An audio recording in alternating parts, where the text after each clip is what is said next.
7월 열흘의 행방불명. 이건 몇 년도 달력인가 살펴보니 바로 1582년, 무려 442년 전 일입니다. 1582년 로마에서 그 열흘의 행방을 찾을 수 있다는데요. 로마의 정치가 율리우스 카이사르는 지구의 공전 주기를 바탕으로 1년을 365일로 구성했는데요. 전통적으로 로마는 겨울을 농경의 여신이 쉬는 기간으로 보고 시간도 멈춘다고 생각했고요. 봄, 즉 우리가 생각하는 3월을 한 해의 시작으로 여겼습니다. 그래서 한 해의 마지막 달인 2월은 28일로, 나머지 달 중 짝수인 달은 30일, 홀수인 달은 31일로 설정했습니다. 하지만 지구의 공전 주기는 365일로 딱 떨어지진 않고 약 6시간이 더 걸립니다. 365일을 1년으로 한 달력을 계속 사용하게 되면 오차는 점점 벌어져 700년 후에는 여름과 겨울이 뒤바뀌게 되는데요. 매년 남는 6시간을 4년 동안 모으면 24시간, 즉 하루가 된다는 계산으로 일수가 제일 적은 2월에 4년마다 하루를 추가하기로 합니다. 지금 달력과 거의 비슷하지 않나요? 하지만 실제 지구 공전 주기를 고려한 율리우스력도 오차가 없는 건 또 아니었는데요. 율리우스력은 1년을 365일 6시간으로 본 거지만 실제 지구 공전은 약 365일 5시간 48분 46초였죠.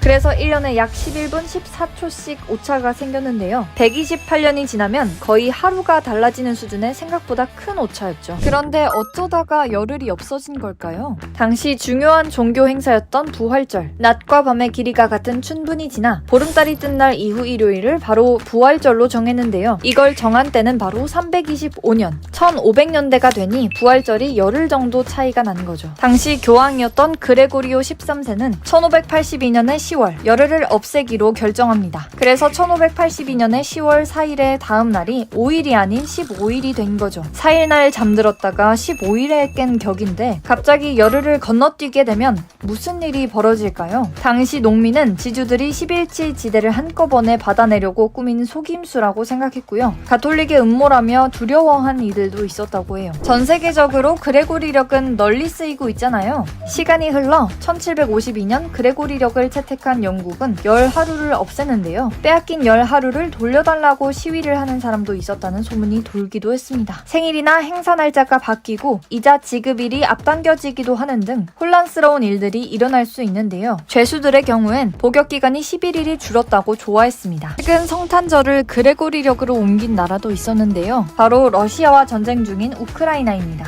우크라이나와 러시아는 종교적 이유로 율리우스력을 채택해 매년 1월 7일을 성탄절로 기념해 왔었는데요. 전쟁 후 우크라이나에서 러시아 영향력 지우기를 하면서 지난해 성탄절을 12월 25일로 옮겼습니다. 그레고리력은 더 이상 오차가 없을까요? 안타깝게도 공전 주기와 약 26.784초 차이가 납니다. 약 3226년이 지나야 이 오차로 하루가 달라진다고 하니 아직 멀었죠? 이젠 열흘씩 사라질 일은 없지만 1초가 줄어들거나 1초가 더 생기는 일들은 계속해서 생길 예정인데요. 늘 정확하게 일정한 세계 협정시와 매해 달라지는 태양시의 오차를 줄이기 위함이라고 해요. 특히 1초 단위의 변화로도 주식 거래나 항공 시스템과 같이 정교함이 필요한 컴퓨터 시스템에 매우 큰 영향이 생길 수 있다는 사실. 442년 전처럼 갑자기 열흘이 통째로 사라진다면 여러분에게는 어떤 일이 벌어질까요? 내 생일이 달력에서 없어지거나 전역할 날이 열흘 앞당겨질 수도 있겠죠. 그럼 앞으로 사라질 1초는 우리를 어떻게 놀라게 할까요? 여러분의 생각을 댓글로 알려주세요.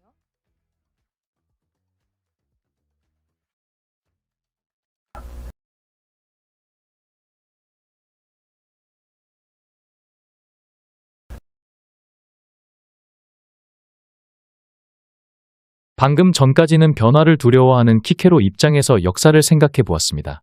이제부터는 문명시대 여명기, 로마인들의 사회적 분위기를 따져보도록 하겠습니다. 폼페이우스는 카이사르의 개혁 정책과 반대 세력이었던 원로원 틈새에서 고민 중에 있었습니다. 그렇다고 카이사르와 싸울 생각은 추호도 없었습니다. 그러나 카토와 키케로를 비롯하여 원로원 의원들은 카이사르 제거에 폼페이우스가 없어서는 안 되는 존재였습니다. 그래서 시리아에 있던 폼페이우스를 로마로 오게 하고 기원전 49년 1월 7일 최종 권고라는 이상한 공문을 갈리아 총독 카이사르에게 보냈습니다. 군단을 해산하고 귀국할 것을 명령합니다. 이 명령에 따르지 않으면 대권을 부여받은 폼페이우스가 원로원 최종 권고에 따라 비상사태를 선포하고 당신을 국가의 적으로 간주하게 될 것입니다. 공문을 보내기에 앞서 원로원은 폼페이우스에게 비상사태를 선포할 것을 요구했습니다. 검투사 노예 스파르타쿠스 반란을 진압하고 카푸아에 주둔하고 있던 두 개 군단 병력을 로마 가까운 곳으로 이동할 것도 요구했습니다. 그런데도 폼페이우스는 비상사태를 선포하지 않았고 군대를 이동시키지도 않았습니다. 최종 권고 공문을 받은 다음 해 1월 12일, 카이사르는 루비콘 강을 건너 로마로 오니까 1월 17일 폼페이우스가 제일 먼저 로마를 떠났습니다. 자기가 로마에 있으면 전쟁은 불가피했기 때문이었습니다. 다음 날 집정관 마르켈루스와 렌툴루스를 비롯하여 보수파 의원들과 그들에게 딸린 가족들로 구성된 피난 행렬이 아피아 국도를 따라 남쪽으로 길게 이어졌습니다. 2월 25일 남쪽 브린디시까지 간 폼페이우스는 3월 17일 바다를 건너 그리스로 가버렸습니다.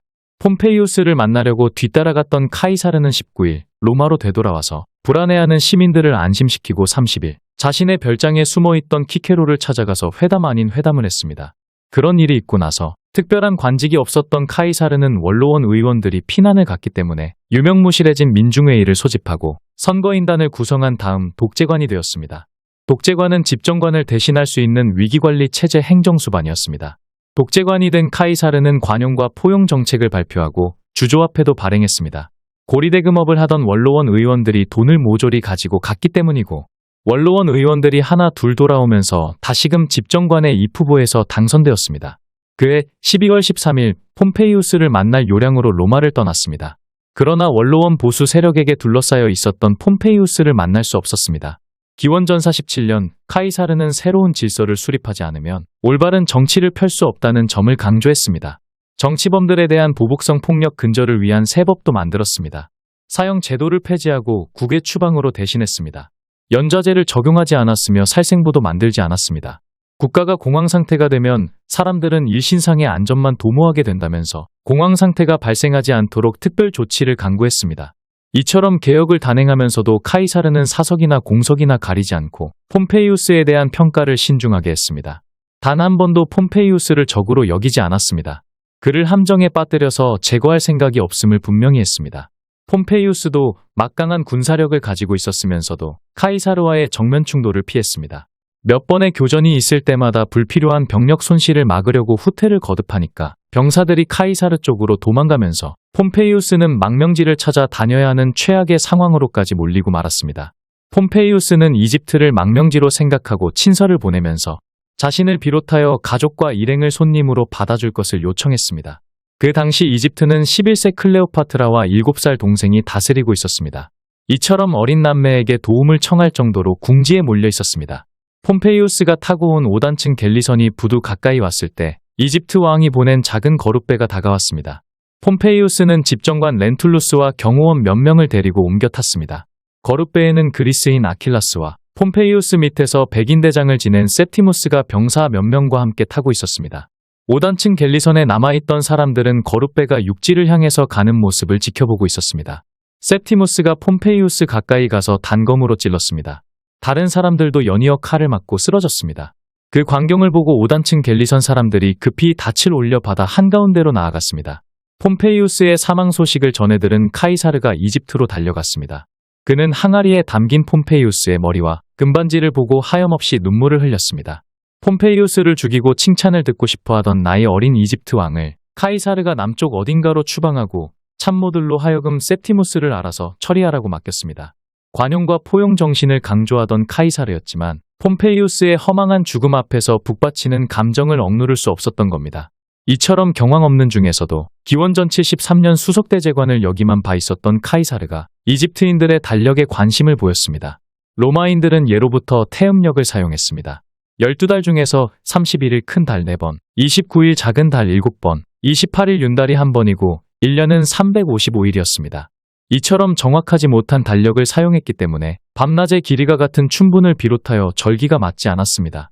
수석대제관이 부족한 날짜를 계산해서 22일 또는 23일 추가된 새 달력을 연말이나 연초에 공포했습니다. 로마인들과는 달리 이집트인들은 1년이 365일 달력을 사용했습니다. 시리우스별은 70여일 동안 보이지 않다가 나일 강이 범람하기 전 태양보다 먼저 지평선 위로 올라왔다가 이내 태양에 가려 보이지 않곤 했습니다. 기원전 2500년경 이 사실에 주목한 무명의 어느 천문학자가 시리우스별이 뜨는 시점을 첫째 날로 1년을 365일로 짠 달력을 만들었고 나일강이 범람하기 전 파종과 수확을 할 수 있었기 때문에 인류가 만든 달력 중에서 가장 지성적인 달력이라는 평을 받았습니다. 로마에 돌아온 카이사르는 천문학자 소시게네스로 하여금 4년마다 윤달이 들어가게 하고 춘분을 3월 23일로 고정시킨 달력을 만들었으며 기원전 45년을 문명시대 원년으로 공포했습니다. 이때 공화정이 시작된 기원전 509년을 원년으로 하자고 말한 이가 있었습니다. 카이사르가 최초로 지명한 도서관장 마르쿠스 테렌티우스였습니다. 카이사르는 그 제안을 받아들이지 않았습니다. 이처럼 문명시대 원년으로 새 달력을 발표한 카이사르는 시대적 요구에 합당한 문명 디자이너였습니다. 그러나 당시 지식인들은 미망으로 허상에 빠진 자들뿐이었고 견인차 역할을 카이사르 혼자 감당하기에는 역부족이었습니다. 문명 발달은 국민적 화합과 시대적 요구가 충족될 때만 가능합니다. 사회 구성원들이 자격을 갖추지 못하면 도약의 발판은 벼랑 끝이 되면서 날개가 없는 물체는 추락합니다. 이와 같은 반문명적 과정을 거치면서 카이사르 암살이 자행되었습니다. 3월 15일 무장한 참모들을 세르비우스 성벽 밖에 대기시키고 당시 55세였던 카이사르는 40세였던 브루투스와 38세 안토니우스 두 사람만 데리고 환송장으로 갔습니다. 살인자들은 혈기왕성하고 용감무쌍한 안토니우스도 암살 대상으로 여기고 있었습니다. 그러나 두 사람을 동시에 죽일 수 없어서 지병을 앓고 있는 부인이 급히 오란다는 거짓말을 전했습니다. 안토니우스가 머뭇거리니까 카이사르가 다녀오라고 했습니다. 두 사람은 코앞에 닥친 위험을 눈치채지 못했습니다. 카이사르가 환송장에 도착하니까 기회를 노리던 암살 주범 소시우스와 브루투스 그리고 암살자 14명이 동시에 단검을 휘두르기 시작했습니다. 정신없이 단검을 휘두르다가 동료를 찌르는 자도 있었습니다. 암살자들 중에서 먼저 도망한 자들이 자유는 회복되었다, 폭군은 죽었다 소리쳤지만 거기에 반응하는 사람들은 없었습니다. 문을 걸어 잠그고 숨어 있었기 때문에 로마 시가지는 무인지경이었습니다. 한쪽 구석에서 카이사르 암살을 지켜보던 키케로가 피 묻은 단검을 손에 쥐고 있는 암살자들을 향해 원로원을 소집하고 공화정으로 복귀를 결의하자고 말했습니다. 지병을 앓고 있던 부인 때문에 암살을 피할 수 있었던 안토니우스는 참모들이 있는 곳으로 달려가서 지금이야말로 관용과 포용 정신을 발휘할 때라고 말했습니다. 암살 직후 충성스러운 노예 3인이 카이사르의 시신을 들것으로 날라 수브라 사저로 옮겨 놓았습니다. 카이사르 암살은 벼랑 끝으로 내몰린 비운의 연속이었습니다. 테벨의 강변에서 카이사르 시신을 화장하고 있을 때 갑자기 먹구름이 몰려오면서 세찬 빗줄기가 쏟아지기 시작했습니다. 활활 타오르던 불이 순식간에 꺼지면서 나무 토막과 함께 카이사르 유골이 테벨의 강으로 사라졌을 뿐만 아니라 러시아 정교회가 율리우스력을 사용하고 있는데도 불구하고 로마 가톨릭이 카이사르 흔적 지우기 일환으로 그레고리력을 만드는 정치적 꼼수도 썼습니다.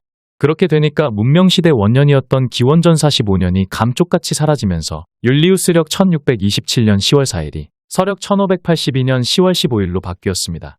그러나 예수가 십자가 처형당한 서기 30년을 그레고리력 원년으로 하지 않고 문명의 선각자 예수가 출생한 연도를 서기 원년으로 했기 때문에 달력만큼은 엎어치나 매치나 매일반이 되는 겁니다.